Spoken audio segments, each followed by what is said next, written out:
بسم اللہ الرحمن الرحیم. میں ہوں شہزاد حسین بٹ اور GNN پوڈ کاسٹ میں خوش آمدید. میرے ساتھ ہے معظم فخر صاحب. اور ناظرین، گزشتہ 72 گھنٹے جو تھے وہ انتہائی اہمیت کے حامل تھے، کیونکہ خاور مانیکا کا آ گیا ہے انٹرویو. اور کچھ چیزیں تو سامنے آ گئی ہیں اور کچھ چیزیں جو سامنے آنے والی ہیں. تاہم خاور مانیکا نے بڑک لگا دی ہے. انہوں نے کہا اب تو پارٹی شروع ہوگی، ہن پارٹی سٹارٹ ہوئی ہے. کیا ہونے والا خان صاحب کے ساتھ، ان تمام باتوں پر معظم فخر سے باریک بینی کو دیکھنے والے شخص ہیں، ان سے ابھی جانتے ہیں. لیکن میرا خیال میں 3 باتیں بڑی اہم ہیں اس انٹرویو کو اگر میں غور کروں تو. پہلی بات جو ہے مجھے سمجھ آئی ہے وہ ہے خاور مانیکا کے انٹرویو کا کیا امپیکٹ کیا ہے. یہ بات میں ابھی جانتا ہوں. جبکہ دوسری بات میں ایک رپورٹ تیار کی گئی ہے. آج کی پوڈ کاسٹ میں ہم آپ کو ایک بریک کریں گے، بڑی خبر دیں گے کہ ایک رپورٹ تیار کی گئی ہے اور اس رپورٹ میں کیا اہم انکشافات ہوئے ہیں. اور پلس رپورٹ ابھی بتاتا ہوں اس میں. اور تیسری بات جو ہے وہ ہے 72 گھنٹے میں جو چیزیں سامنے آئی ہیں اس کا الٹیمیٹ بینیفیشری ہے کون.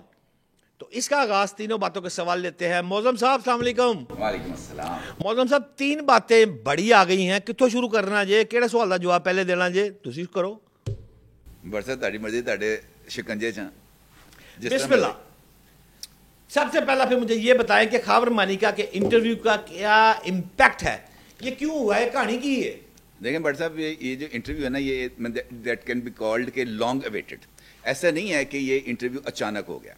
اور اس انٹرویو میں بہت ساری چیزیں پہلے ہی سامنے آ چکی تھیں. میرا خیال یہ ہے کہ اس انٹرویو کا سمپل ایک امپیکٹ ہے، سب سے امپورٹنٹ امپیکٹ، وہ ہے عدت کب شروع ہوئی تھی اور عدت کب ختم ہوئی. کیونکہ یہ اس کے اوپر بہت زیادہ ابہام موجود تھا کہ عمران خان صاحب کی بشرا بی بی کے ساتھ جو نکاح ہے وہ عدت کے دوران ہوا. اور یہ معاملہ آلریڈی کورٹس میں بھی موجود ہے، سیشن کورٹ میں بھی ہے اور ہائی کورٹ میں بھی ہے. سوال موجود تھا اور اس کا جواب کہیں سے نہیں آ پا رہا تھا. پہلی مرتبہ تاریخ سامنے آئی ہے اور تاریخ آئی ہے 14 نومبر.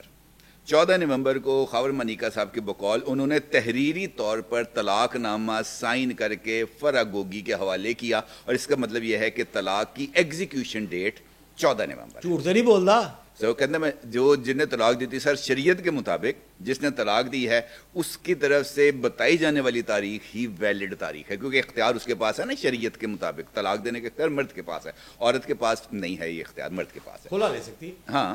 اب مرد کہتا ہے کہ جناب میں نے 14 تاریخ کو طلاق دی ہے، تو اس کا مطلب یہ ہے کہ جو 90 دن ہیں عدت کے وہ کمپلیٹ ہونا ایک اسلامی شرط موجود ہے. اور اس کو سیکنڈ کر رہا ہے مفتی صاحب. مفتی صاحب کہتا ہے میں نے 2 نکاح پڑھائے. 2 نکاح پڑھائے. اس کا مطلب یہ ہے کہ یہ ایک ایسا ایشو کریٹ ہو گیا ہے جہاں سے اب عمران خان کے لیے اور خود بشرا بی بی دونوں کے لیے اس سچویشن سے اپنے آپ کو باہر نکالنا بہت ہی زیادہ مشکل کام ہے. اور سب سے امپورٹنٹ بات میرے نزدیک یہ ہے کہ خاور فرید مانیکا صاحب کے حوالے سے اگر آپ تقریباً 15-20 دن پہلے چلے جائیں تو جو سماعت ہوئی تھی سیشن جج کی عدالت میں، وہاں پر خود جج صاحب کی طرف سے یہ بات کہی گئی تھی کہ یار تاڑا تصفیہ نہیں ہو رہا کہ خیال خاور فرید مانیکا نہ بلا لی ہے بھائی، جس نے طلاق دی ہے اسی کو بلا کے پوچھ لیتے ہیں.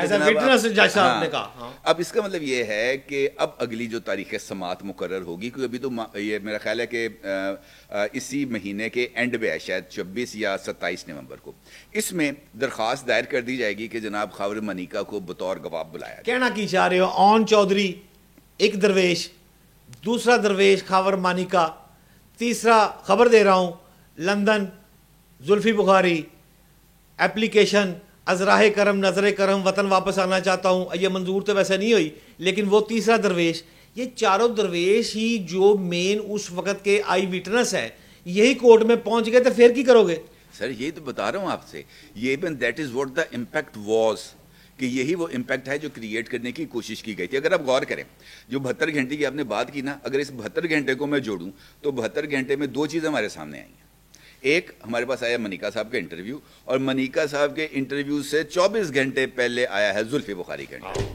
اب زلفی بخاری کا اگر انٹرویو ہمیں اگر آپ غور کریں تو وہ بہت زیادہ ڈسکس نہیں ہوا ہمارے مین سٹریم میڈیا پر اور ہمارے پرنٹ میڈیا پر. کیوں نہیں ہوا؟ اچھا، اس کی وجہ ہے نا، اس کی وجہ یہ ہے کہ جو سائفر والا معاملہ تھا وہ کورٹس کے اندر اور اس کے بعد سپریم جوڈیشل کونسل کی کارروائی، دونوں چیزیں اس حد تک آپس میں ہائپ کریٹ ہوئی تھی کہ زلفی بخاری اس میں سے نکل گیا. زلفی بخاری نے جو انٹرویو ہے اس کے اندر 2 باتیں بہت ہی زیادہ امپورٹنس کی حامل ہیں. ایک، سارے کا سارا ملبہ ڈال دیا گیا ہے جنرل فیض حمید صاحب پر، اور یہ کہا گیا کہ چونکہ وہ آرمی چیف بننا چاہتے تھے, لہٰذا وہ عمران خان کو مس کوٹ کرتے تھے. انفارمیشن ساری کی ساری انٹیلیجنس ان کے پاس آتی تھی اور وہ اپنی مرضی سے اس انفارمیشن کو جو رنگ دیتے تھے وہ عمران خان صاحب کو دیتے تھے. عمران خان صاحب ایسے بادشاہ آدمی ہیں, وہ آنکھیں بند کر کے اس کی بات پر یقین کر لیتے تھے. عمران خان کو اس حوالے سے انہوں نے اپنی حکومت کے 4.25 سال کی کارروائی سے دلوا دی ہے کلین چٹ. دوسرا, انہوں نے 9 مئی کے واقعات کے اوپر نہ صرف اظہار برات کیا کہ نہ میرا نہ کوئی لینا دینا نہیں, اور انہوں نے اس بات کا بھی ذکر کیا ہے کہ اگر کسی جگہ پر اس حوالے سے کوئی بات کی گئی ہوگی تو میرا اس سے علم نہیں ہے. اس کا مطلب یہ ہے کہ انہوں نے عمران خان کے اوپر تو لگا دیا سوالیہ نشان اور خود پتلی گلی سے نکل گئے. اب پتلی گلی سے نکلے کیوں ہیں, یہ ایک امپورٹنٹ سوال ہے. انہی میں شامل ہو رہے ہیں پھر وہ جو گروپ 4 کا آپ درویش بنا رہے ہیں. سر وہ تو ہے نا, دیکھیں جو نکاح نامے پہ جس کے دستخط ہیں بطور گواہ 2 لوگ ہیں نا, ایک اون چودھری ایک زلفی بخاری. خاور فرید منیکا نے تو دی طلاق اور مفتی سعید نے پڑھایا نکاح. ٹھیک ہے, اب یہ چاروں کے چاروں آ گئے ہیں آپ کے سامنے. گواہ بھی آ گیا, جس نے طلاق دی وہ بھی آ گیا, جس نے نکاح پڑھایا وہ بھی آ گیا. تو پھر سائفر کیس توشہ خانہ چھڑ کے یہ نواں کیس, نواں کیس نہیں سر, سنگین کیس اس کا, اور یہ ڈبل سم ہے سر کیس. میں آئی فون نہیں دیتے ایک سم پہنی, یہ ہے سیمسنگ کا فون ڈبل سم. اس کے 2 امپیکٹ ہیں. ایک یہ کہ عمران خان کے اوپر ایک اور مقدمہ, اور دوسرا عمران خان کی جو ایک جسے ہم کہہ سکتے ہیں کریڈیبلٹی, اس کے اوپر سوال. کریڈیبلٹی سوال یہ لاکھ انٹرویو کرا لو خاور منیکا سمیت زلفی بخاری سمیت سارے, اس سے عمران خان کی مقبولیت کم ہو جائے گی؟ سر یہ دیکھو, یہ سوال ہے ایک بہت ہی زیادہ میرے نزدیک میں that might be question of the day. کیونکہ ماضی کے اندر ہم نے دیکھا پاکستان کی جو سیاست ہے وہ شخصیات کے گرد گھومتی ہے. ادھر سکینڈلز کوئی معنی نہیں رکھتے. بے نظیر بھٹو شہید کے اوپر سرے محل کا سکینڈل آیا تھا, کیا فرق پڑا؟ آصف زرداری صاحب آیا تھا نا, لاتنال بم بند کے لے گئے, ٹھیک ہے, سکینڈل آیا. نواز شریف کے اوپر ابھی تک چل رہا ہے ایون فیلڈ اور العزیزیہ ریفرنسز کی آج بھی سماعت تھی. یہ سکینڈل جو ہیں ہمارے ملک میں پولیٹیکل لیڈرز کی جو پوزیشن ہے اس کو کمپرومائز نہیں کرتے. یہاں پر چونکہ ایک کلٹ فالوئنگ ہے, چاہے وہ پیپلز پارٹی ہے, چاہے وہ PMLN ہے, چاہے وہ پاکستان تحریک انصاف ہے, اور اس فالوئنگ کو اس طرح کی جو چیزیں ہیں وہ نقصان نہیں پہنچاتی. البتہ وہ ایک چیز ثابت ہو جاتی ہے, ثابت یہ ہو جاتی ہے کہ وہ تمام قوتیں جو اس بات کا فیصلہ کرتی ہیں کہ شہزاد حسین بٹ نے اقتدار میں آنا ہے یا معظم فخر نے اقتدار میں آنا ہے, لوگوں کو اس بات کا اندازہ ہو جاتا ہے کہ کس نے آنا ہے. ہوا چل گئی, ہوا چل گئی, ماحول بن گیا. ماحول بن گیا پائیں کہ ماحول بنے جی, عمران خان کا ماحول بن گیا. ٹھیک ہے, کی رولا پی گیا, خاور سیٹ لے گیا. ہاں یہ والا.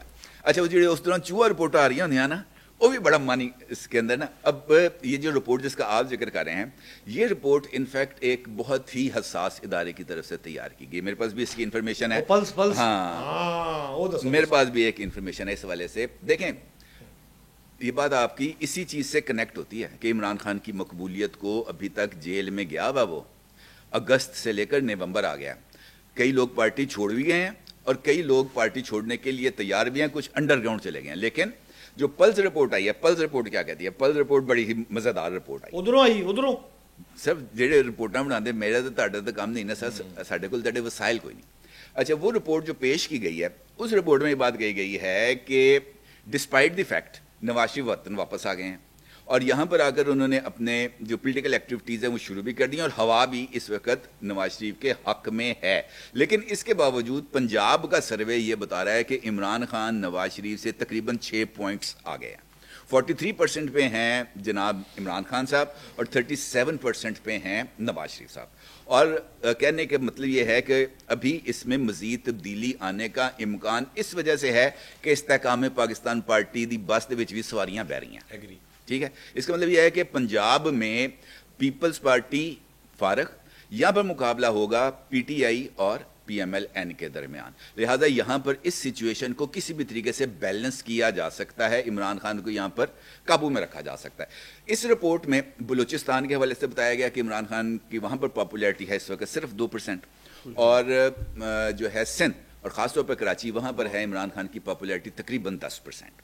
جبکہ خیبر پختونخوا کے بارے میں جو رپورٹ ہے وہ اس بات کی طرف اشارہ کرتی ہے کہ خاور منیکا کا جو انٹرویو آیا ہے اور جہاں مذہبی ٹچ وہاں پر دیا گیا ہے, یہ بنیادی طور پر KPK کے لیے ہی ہے. جناب کے پی کے میں جو پلز رپورٹ ہے وہ یہ بتاتی ہے 64%. 64%. اور اس کے ساتھ جو مد مقابل ہے نا سر, اس میں تقریباً 4 نوری سال کا فاصلہ ہے. اگر عمران خان 40% ہے تو اس کا قریب ترین حریف ہے 14% پہ. 14% پہ. بھلا کون ہے؟ JUI. مولانا صاحب ٹھیک ہے جی, اتنا گیپ ہے. اور اس رپورٹ میں یہ بات, کیونکہ وہاں پہ جو بات اس طرح کی جو رپورٹ ہوتی ہے نا, وہ سچ سچ بتایا جاتا تھا کہ اس کے بعد انہوں نے پالیسیاں بنانی ہوتی ہیں. وہ یہ بتا رہے ہیں جناب اس رپورٹ میں کہ اگر آج الیکشن کرا دیا جائے نا, یا اگر فروری میں بھی الیکشن کرا دیا جائے اور موجودہ حالات خیبر پختونخوا میں برقرار رہیں, نہ کنونشن کی اجازت, نہ جلسے کی اجازت, نہ لیڈر موجود, تو حقیقی معنوں میں کھمبے جیتیں گے خیبر پختونخوا میں. ہیں رپورٹ میں لکھا تھا, میں اپنے کو نہیں کہہ رہا. یار کچھ زیادہ تڑا مار نہ جی نہیں سر, میرا خاندان میں سر تے میرے تے بارے بہت, تسی کل دے کمنٹ ہی دیکھ لو. سر کہنے کا مطلب یہ ہے کہ خبر کے اندر ڈنڈی نہیں ماری جا سکتی. خبر ہے کہ جناب 64% ہے, میں اس کو کیسے کہہ دوں جناب 4% ہے. 8 کو اگر الیکشن ہوئے تو سرحد جو ہے وہ 64% کا مطلب ہے عمران خان جیت جائے گا. نیشنل اسمبلی بھی جیتے گا اور پروونشل اسمبلی کی بھی سیٹ جیتے گا. اب وہاں پر اگر آپ اب یہ دیکھیں, یہ بات اپنی جگہ پر موجود ہے, عمران خان کی وہاں پر سٹینڈنگ موجود ہے, اور جناب پرویز خٹک صاحب تحریک انصاف پارلیمنٹیرینز لے کر وہاں پر ککھ نہیں توڑ سکے. ہلکا نہیں, بہت ہلکا. اچھا, اس ساری سچویشن میں اگر آپ کو مقابلے کی فضا خیبر پختونخوا میں بنانی ہے تو کیسے بنائیں گے؟ آپ پالیسی ساز ہیں, بڑے کار چ بیٹھے ہو, تسی پالیسی کیویں بناؤ گے؟ تو اس کا مطلب یہ ہے کہ آپ کو عمران خان کے لیے ایک کرائسس آف کریڈیبلٹی کو ڈیولپ کرنا پڑے گا. ایک ایسی سچویشن کو ڈیولپ کرنا پڑے گا جہاں پر یہ بات سامنے آئے ہمارے کہ یار بندہ کریڈیبل نہیں ہے. ریاست مدینہ بنان چلا سی لیکن یہ تو فراڈ نکلا ہے یار, یہ تو اسلامی شعار کو اڈاپٹ نہیں کر رہا. اب کویسچن کیا لگایا, یعنی کہ معظم صاحب آپ کہہ رہے ہیں الیکشن سے قبل ہم نے خان صاحب کی جو کریڈیبلٹی ہے اس کو مختلف اطراف سے ثابت کرنا ہے کہ یہ جو مذہبی ٹچ تھا, جو اسلام کا نام تھا, جو اسلامی جمہوریہ پاکستان اور نواں پاکستان کی کہانیاں سی وہ ٹھیک نہیں تھی. خان صاحب نہیں, اب یہ ثابت کر. لیکن میں آپ کو اس سے بات سے پہلے آخری بات پہ ضرور لے کے جاؤں گا. 72 گھنٹے میں جو چیزیں سامنے آئی ہیں, اس کا الٹیمیٹ بینیفیشری کون ہے معظم؟ یقینی طور پہ وہی ہیں جن کے پاس رپورٹیں جا رہی ہیں. میں اس سے آگے تو میرا خیال ہے کہ کہنا مناسب نہیں ہے. جن کے پاس رپورٹ جا رہی ہیں انہی نے الٹیمیٹلی بینیفیشری ہیں. تو آپ نے تو فیصلہ کیا کہ اس کا فائدہ کوئی نہیں, تو پھر رپورٹس کا کیا فائدہ پھر ان کام کرانے کا یار؟ نانی نے ویاہ کیتا کر کے چھڈیا, اور برا کیتا نہیں پائے نا. گل دیکھو اس طرح نہیں ہے. پاکستان کے اصل حکمران میں اور آپ ہیں, جو دستور پاکستان کے اندر لکھا ہوا کہ عوام حق حکمرانی کس کے پاس ہے؟ پاکستان کے عوام کے پاس. لیکن کیا یہ حق حکمرانی کبھی پاکستان کے عوام کو ملی ہے؟ اس کے اوپر ایک بہت بڑا سوالیہ نشان. اب یہ جو بینیفیشری ہیں اس کے, وہ انہی لوگوں کے اس کا فائدہ اٹھائیں گے جو طاقت کے مراکز میں رہنے کو اپنا حق سمجھتے ہیں. میں اور آپ تو یہ حق نہیں رکھتے سر. بہت شکریہ معظم صاحب. ناظرین, معظم صاحب فرما رہے ہیں کہ ان کی جو پلس ہے وہ یوں کر کے جو چل رہی ہے اس کے مطابق پنجاب میں تو یہ کہتے ہیں کہ خان اور نواز صاحب کا یوں گھوڑا بھاگے گا, اور ساتھ ساتھ بلکہ تھوڑا جا گھوڑا نواز شریف آگے کاٹ لو نا, اور استحکام پارٹی کا بھی تھوڑا سا یوں ہلتا ہوا گھوڑا جو ساتھ ساتھ چلتا جائے گا. پھر یہ کہتے ہیں کہ بلوچستان میں پی ٹی آئی کو یہ 2 یا 3%, 2 یا 3 کہہ رہے ہیں سر, 2 کہہ رہے ہیں جی, 2 کہہ رہے ہیں. سندھ میں یہ 10% کہہ رہے ہیں, جبکہ کے پی کے میں یہ کہتے ہیں کہ موجودہ الیکشن اگر ہو گیا اسی انداز میں تو خان تو ایم این اے اور ایم پی اے دی سیٹاں جڑی ہیں وہ تگڑی کر کے جیتے گا. یہ حیران کن بات کی ہے. تاہم آج کے پوڈ کاسٹ کے لیے اتنا ہی. پاکستان زندہ باد.